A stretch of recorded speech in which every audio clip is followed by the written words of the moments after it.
Selamat datang di channel Puskesmas Paripurna. Kali ini kita akan membahas tentang perbandingan kasus. Untuk dua diagnosa seperti di bawah.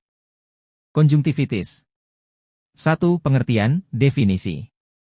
Konjungtivitis adalah radang konjungtiva yang dapat disebabkan oleh mikroorganisme, virus, bakteri, iritasi, atau reaksi alergi. Konjungtivitis ditularkan melalui kontak langsung dengan sumber infeksi. 2. Anamnesis. Hasil anamnesis, subjektive. Keluhan pasien datang dengan keluhan mata merah, rasa mengganjal, gatal dan berair, kadang disertai sekret. Keluhan tidak disertai penurunan tajam penglihatan. Faktor risiko. 1. Daya tahan tubuh yang menurun. 2. Adanya riwayat atopi. 3. Penggunaan kontak lens dengan perawatan yang tidak baik. 4. Higiene personal yang buruk. 3. Pemeriksaan fisik. Pemeriksaan fisik. 1. Visus normal. 2. Injeksi konjungtival. 3. Dapat disertai edema kelopak, kemosis. 4. Eksudasi, eksudat dapat serous, mukopurulen, atau purulen tergantung penyebab. 5. Pada konjungtiva tarsal dapat ditemukan folikel, papil atau papil raksasa, flikten, membrane, atau pseudomembran. 4. Pemeriksaan penunjang. Tidak dapat dilakukan di puskesmas. 5. Kriteria diagnosis. Diagnosis klinis. Penegakan diagnosis berdasarkan anamnesis dan pemeriksaan fisik. Klasifikasi konjungtivitis. 1. Konjungtivitis bakterial, konjungtiva hipermis, sekret purulen atau mukopurulen dapat disertai membran atau pseudomembran di konjungtiva tarsal. Curigai konjungtivitis gonore, terutama pada bayi baru lahir, jika ditemukan konjungtivitis pada dua mata dengan sekret purulen yang sangat banyak. 2. Konjungtivitis viral, konjungtiva hipermis, sekret umumnya mukosrosa, dan pembesaran kelenjar preaurikular. 3. Konjungtivitis alergi, konjungtiva riwayat atopi atau alergi, dan keluhan gatal. 6. Diagnosis kerja. Konjungtivitis.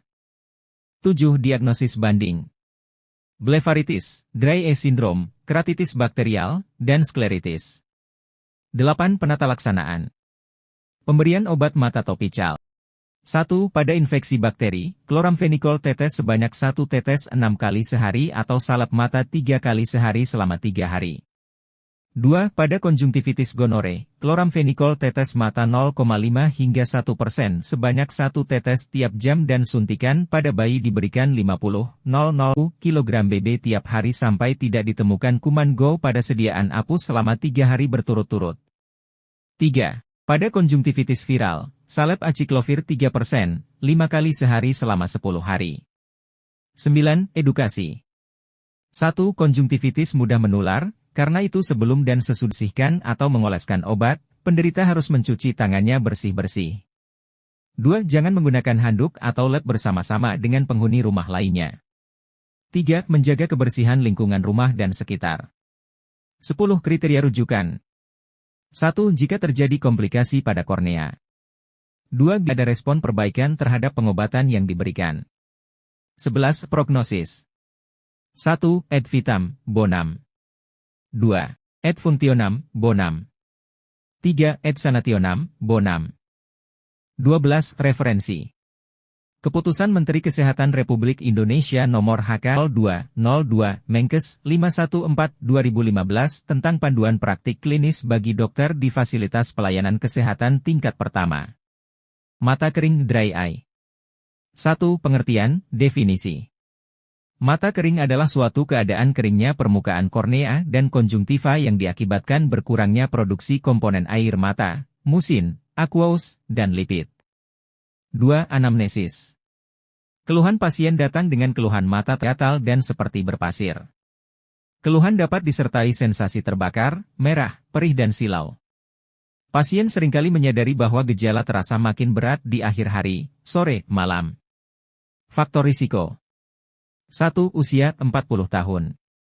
2. Menopause. 3. Sistemik, seperti sindrom Sjogren, sklerosis sistemik progresif, sarkoidosis, leukemia, limfoma, amiloidosis, dan hemokromatosis. 4. Penggunaan lensa kontak. 5. Penggunaan komputer dalam waktu lama. 3. Pemeriksaan fisik. 1. Visus normal. 2. Terdapat foamitirs pada konjungtiva fornix. 4. Pemeriksaan penunjang. Pemeriksaan penunjang lanjutan umumnya tidak diperlukan. 3. Kriteria diagnosis. Diagnosis klinis ditegakkan berdasarkan 1. Anamnesis dan pemeriksaan fisik. 2. Tes Kirmer bila diperlukan. 4. Diagnosis kerja. Mata kering dry eye. 5. Diagnosis banding. 6. Penata laksanaan. Pemberian air mata buatan, yaitu tetes mata karboksimetil selosas atau sodium hyaluronat. 7. Edukasi. Keluarga pasien harus mengerti bahwa mata kering adalah keadaan menahun dan pemulihan total sukar terjadi, kecuali pada kasus ringan, saat perubahan epitel pada kornea dan konjungtiva masih reversibel. 8. Kriteria rujukan. Dilakukan rujukan ke spesialis mata jika keluhan tidak berkurang setelah terapi atau timbul komplikasi. 9. Prognosis. 1. Ad vitam, bonum.